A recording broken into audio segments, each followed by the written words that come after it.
Dans une ville où la justice semble parfois se perdre dans l'ombre, un avocat prestigieux est sur le point de vivre un cauchemar inimaginable. Frank Valra, un homme respecté et talentueux, va voir sa vie basculer lorsque la tragédie frappe sa famille, laissant son cœur brisé et son esprit tourmenté. Alors qu'il touche le fond de sa douleur, une question obsédante émerge. Qui est responsable de cette perte dévastatrice? Nous nous retrouvons à Pittsburgh, aux États-Unis, où Frank entre dans une cafétéria, ses lunettes de soleil cachant des yeux chargés de désespoir. Les murmures des clients l'entourent comme une mélodie distante à laquelle il ne prête guère attention, il est perdu dans ses pensées sombres. Soudainement, un bruit familier attire son attention, une toux, et sans réfléchir, il se lève brusquement pour en identifier la source. Sa quête frénétique le conduit à un cuisinier dont les yeux s'agrandissent d'incompréhension alors que Frank bloque l'entrée de la cuisine avec détermination. Ce moment d'intensité éclate en violence alors que les deux hommes s'affrontent. Frank se retrouve à étrangler le cuisinier avec un câble serré autour du cou. La rage consume Frank comme jamais auparavant. Mais avant que ce drame ne s'intensifie davantage,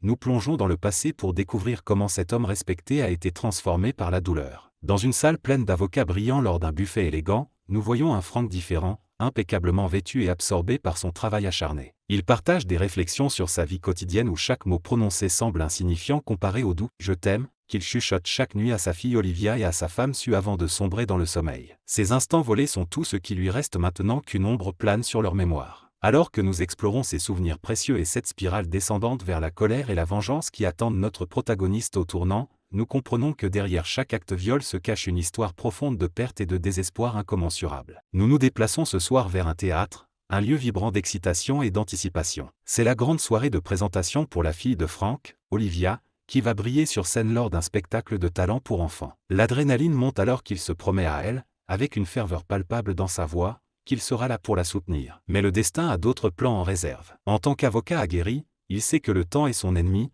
les heures s'égrènent alors qu'un imprévu surgit au bureau, l'empêchant de quitter son poste. Chaque minute qui passe semble peser lourdement sur ses épaules. Quand il arrive enfin au théâtre, une ombre de désespoir s'abat sur lui, le spectacle est déjà terminé. Le cœur battant à tout rompre, il tente désespérément de joindre sa femme et sa fille par téléphone, mais chaque appel se heurte à une boîte vocale silencieuse. La culpabilité l'envahit alors qu'il murmure des excuses à lui-même avant de quitter les lieux dans un état d'abattement total. De retour chez lui, Frank est assailli par une profonde tristesse. Il n'a pas seulement échoué en tant que père cette nuit-là, il a laissé passer un moment précieux qui ne reviendra jamais. Les heures passent lentement sans signe de vie, l'inquiétude grandit dans son esprit tourmenté alors qu'il craint que Sue et Olivia soient en colère contre lui et aient décidé de ne pas rentrer. Mais soudain, l'atmosphère tranquille est troublée par le vrombissement des sirènes policières qui approchent de sa maison. Une peur sourde s'installe dans son ventre lorsqu'il réalise que quelque chose ne va pas. Ce moment devient alors un tournant tragique dans sa vie, son monde bascule lorsqu'on lui révèle que sa famille repose sans vie au fond d'un puits sombre et froid. Au milieu du chagrin écrasant qui l'entoure lors des funérailles d'Olivia et Sue,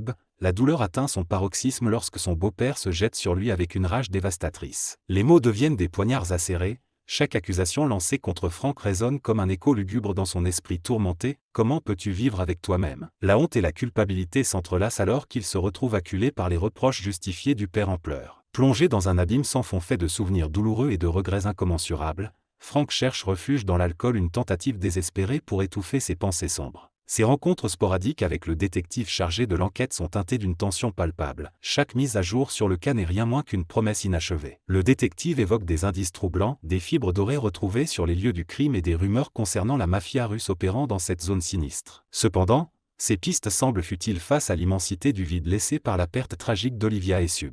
L'espoir diminue alors que Frank implore le détective Tiger pour avoir accès au dossier du cas. C'est tout ce qui reste entre ses mains tremblantes, la quête désespérée pour comprendre ce qui s'est réellement passé cette nuit fatidique. Frank, le visage marqué par la frustration, sort de l'office du détective. Le mot « confidentiel » résonne encore dans son esprit comme une cloche funèbre. Il croise Hank, un policier au couloir, qui lui demande s'il va bien. La réponse de Frank est cinglante. « Je ne serai jamais bien ». Sa voix tremble sous le poids d'une culpabilité écrasante alors qu'il quitte la station et se dirige vers un bar, cherchant à noyer ses tourments dans l'alcool. Les lumières tamisées du bar cachent une vérité plus sombre, une zone de paris clandestin où des hommes se battent pour l'argent ou simplement pour le frisson. Frank entre dans cet univers brutal, désireux de souffrir, espérant expier sa douleur en affrontant des adversaires dans un ring illégal. Chaque coup qu'il reçoit est une punition auto-infligée pour son incapacité à protéger ceux qu'il aime. Les combats s'enchaînent et chaque défaite ne fait que renforcer sa conviction qu'il mérite cette douleur. Dans ce cercle vicieux, il se retrouve sur le sol poussiéreux du ring après avoir été mis KO par un homme plus fort que lui. Éreinté mais déterminé à poursuivre sa quête de souffrance, il retourne au bar et monte à nouveau dans la cage. Mais les coups pleuvent et les défaites s'accumulent, même son cabinet d'avocats décide de lui donner une pause prolongée face à son comportement autodestructeur. C'est lors d'un dernier combat que Hank apparaît comme un fantôme du passé, interrompant cette spirale descendante. Une conversation rapide révèle que le cas concernant sa famille a été repriorisé, ce qui signifie que l'enquête touche à sa fin sans réponse satisfaisante pour Frank. Dégoûté par cette nouvelle, il quitte précipitamment le lieu. En rentrant chez lui, il croise une jeune fille de 13 ans errant seule dans la nuit. Intrigué et inquiet pour elle, il engage la conversation quand soudainement un membre de la mafia russe surgit des ombres pour l'attaquer. Dans un retournement inattendu, c'est la jeune fille qui blesse Frank avant qu'il ne puisse réagir correctement. Choqué par cet affrontement brutal, il heurte violemment une vitrine en essayant d'échapper au chaos. Tandis qu'il lutte contre l'hémorragie causée par cette blessure inattendue en pressant des livres contre sa plaie ouverte, parmi eux un volume intitulé « Méditation », une révélation profonde émerge lorsque ses yeux se posent sur les mots inscrits « Punissez seulement celui qui a commis le délit ». C'était comme si ces mots avaient été gravés spécialement pour lui par une force supérieure. Cette prise de conscience marque un tournant décisif, fini l'autopunition. À partir de maintenant, c'est celui qui a détruit sa vie qui devra payer. Mais conscient de ses nombreuses défaites sur le ring et considérant son état physique affaibli comme un obstacle insurmontable à sa vengeance tant désirée, Frank entame alors un entraînement rigoureux avec une discipline inébranlable. Chaque jour devient une épreuve où il nourrit son corps tout autant que son esprit avec les sages paroles tirées du livre, notamment celle-ci, « Les mots sont des opinions, seuls les actes sont vérité ». Il plonge alors dans la philosophie stoïque afin d'ancrer ses pensées tout en s'imposant un vœu de silence jusqu'à ce qu'il ait accompli sa vengeance tant attendue. Après quelques jours passés sans prononcer le moindre mot, quelque chose change en lui, ses sens aiguisés révèlent des sons imperceptibles aux autres humains. Un soir où l'obscurité enveloppe les lieux familiers du crime dont il a été victime autrefois, Frank arpente ses ruelles avec précaution lorsqu'un bruit sourd attire son attention vers une vieille antenne métallique surplombant les lieux. Il grimpe agilement jusqu'au sommet et découvre alors qu'un ancien camion traîne là-bas depuis longtemps, preuve indiscutable que quelqu'un y vit encore. Armé uniquement de son téléphone portable pour documenter chaque détail suspect autour de lui tout en filmant discrètement l'intérieur du véhicule abandonné. Soudainement ses yeux tombent sur quelque chose d'inattendu, une grande fissure béante révélatrice permettant d'observer directement la scène du crime. L'adrénaline pulse dans ses veines alors que chaque seconde compte désormais. Dans une nuit sombre et orageuse, Frank, l'esprit tourmenté par 1000 questions, retourne vers sa voiture. Mais ce qui l'attend n'est pas un simple retour à la maison. Une bande de criminels surgit de l'ombre, leur visage masqué par la menace et la violence. « Donne-nous tout !» hurlent-ils, leur voix rauque résonnant dans l'air lourd de tension. Frank les scrute avec méfiance, il voit en eux des suspects potentiels, des ombres menaçantes qui pourraient être responsables de son cauchemar. Sans hésitation, il se jette dans la mêlée. D'un geste rapide et précis, il plante ses clés dans le cou d'un des agresseurs. La panique s'empare des autres alors qu'il leur inflige une brutalité sauvage, chaque coup résonnant comme un cri désespéré pour venger sa famille perdue. Une fois qu'il a mis hors d'état de nuire ses malfrats assoiffés de violence, il sort une photo de sa famille, un dernier acte téméraire pour déceler une faiblesse chez le chef du groupe. L'expression sur son visage trahit son ignorance, ils ne savent pas qui ils ont vraiment attaqué. Mais le moment de répit est court, un coup de feu éclate soudainement. Frank sent la douleur percer son corps avant que tout ne devienne noir autour de lui. Quand il reprend connaissance, c'est dans une maison inconnue où les murs semblent chuchoter des secrets oubliés. Une infirmière nommée Alma entre dans la pièce avec douceur et calme.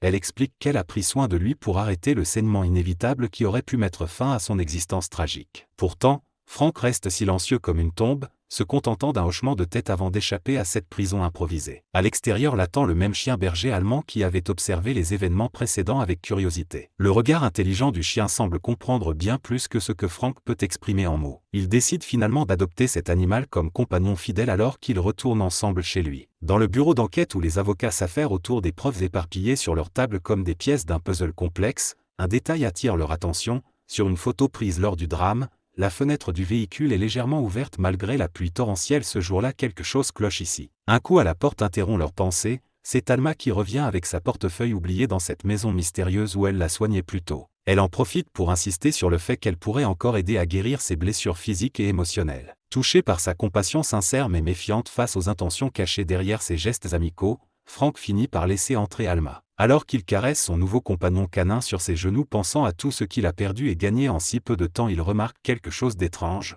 Le collier du chien porte les initiales TSA. Ce sont celles d'une agence gouvernementale américaine spécialisée dans la sécurité nationale. La réalité frappe alors Frank comme un éclair, ces chiens sont entraînés pour détecter les odeurs là où personne ne penserait chercher. L'excitation monte en lui alors qu'il imagine utiliser cet atout inattendu pour retrouver ceux qui ont détruit sa vie. Avec détermination et espoir ravivé, il retourne au lieu du drame avec une pièce personnelle appartenant à sa défunte épouse en main. Le chien renifle intensément avant de tirer vers une bouche d'égout cachée sous quelques débris négligés. Là-bas repose non seulement son cœur brisé mais aussi quelque chose que personne n'aurait pu prévoir, le portefeuille tant recherché appartenant à celle qu'il chérissait tant. Ce détail déclenche alors chez lui une nouvelle suspicion. Pourquoi cet objet se trouvait-il si près du trailer visité 10 jours auparavant? Qui vit réellement là-bas? Chaque instant compte désormais. Les mystères s'épaississent tandis que Frank plonge plus profondément dans cette quête effrénée pour découvrir toute la vérité derrière cette tragédie insondable. Frank se tenait là, le cœur battant, attendant cette personne qui pourrait être le témoin clé de ce qu'il avait vécu. Mais à l'heure convenue, il s'est rendu compte que son avocat s'était volatilisé. Dans un élan désespéré, Frank accepte l'aide d'Alma. Elle lui révèle qu'un homme vit dans cet endroit mystérieux, mais elle n'a jamais vu son visage. Intrigué et inquiet pour Alma, Frank la conduit chez elle. Cependant, alors qu'il s'éloigne, les ombres du passé refont surface, ses agresseurs habituels, des membres de la mafia russe. Heureusement pour Alma, Frank n'est pas vraiment parti, il attend dans l'obscurité pour intervenir et la protéger. Elle lui confie que cela fait longtemps qu'il l'exploite pour lui extorquer de l'argent et des drogues hallucinogènes. Une vague de compassion envahit Frank en entendant son histoire tragique. Il décide alors de lui offrir refuge chez lui. Mais revenons à ce moment crucial où il étranglait le cuisinier connu sous le nom de M. Archiver. Ce dernier est à terre lorsque Frank lui montre une photo de sa famille, une expression troublante traverse le visage du cuisinier qui trahit sa reconnaissance. Avant même que Frank ne puisse commencer son interrogatoire, M. Archiver avoue avoir été témoin du crime, un policier en patrouille était impliqué. Toutefois, accablé par ses propres problèmes juridiques, il a choisi le silence par peur des conséquences. Frank quitte les lieux avec un sentiment d'incompréhension grandissant, cette révélation devient la pierre angulaire de sa quête vengeresse. En infiltrant la station de police pour enquêter sur l'accident tragique ayant coûté la vie à sa femme et à sa fille, il cherche désespérément à identifier les officiers présents cette nuit-là. Sa recherche prend un tournant inattendu lorsqu'il croise un visage familier dans les fichiers, Hank, cet officier avec qui il avait cru tisser une amitié sincère. Les questions tourbillonnent dans son esprit. Pourquoi encore aurait-il agi ainsi? Quel mobile pouvait justifier une telle trahison? L'incertitude devient insupportable et pousse Frank à pénétrer dans l'intimité du domicile d'Hank pour explorer son monde secret. Ce qu'il découvre dans la chambre d'Hank éclaire enfin les ténèbres qui entouraient ce drame familial dévastateur.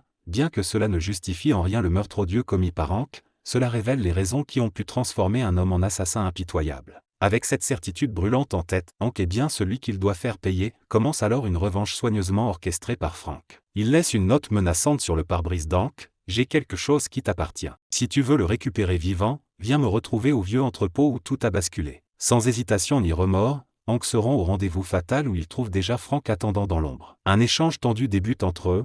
Hank tire en premier tout en reprochant à Frank d'avoir libéré un assassin responsable de la mort de sa propre fille perdue 12 ans auparavant. Les mots deviennent des armes tandis que Hank décrit avec détail macabre les derniers instants vécus par Sue et Olivia avant leur tragédie inéluctable. La colère consume Frank et déclenche chez lui un frisson vengeur. Il s'engage alors dans une lutte acharnée chargée d'une haine mutuelle palpable. Malgré ses blessures infligées par ses années passées à se battre contre ses démons intérieurs et physiques, tous ses entraînements intensifs, Frank sent ses forces diminuer face à cet adversaire redoutable qui serre son cou comme si chaque souffle comptait moins que celui du souvenir douloureux des siens perdus. Mais au bord du gouffre où se mêlent douleur et rage aveugle surgit une réflexion salvatrice. Peut-être voit-il en Hank le reflet d'un père désespéré ayant emprunté un chemin sombre après avoir perdu tout espoir. Ce moment suspendu entre vengeance et rédemption offre enfin une lumière inattendue. Frank réalise alors qu'accepter la réalité est essentiel. Choisir entre sombrer ou faire face aux conséquences est désormais clair comme jamais auparavant. Dans un ultime acte héroïque mais empreint d'humanité, il décide non pas de prendre vie mais plutôt de remettre toutes les preuves aux autorités compétentes afin que justice soit faite pour Sue et Olivia. Merci d'avoir regardé. Abonnez-vous si vous souhaitez voir plus de vidéos comme celle-ci.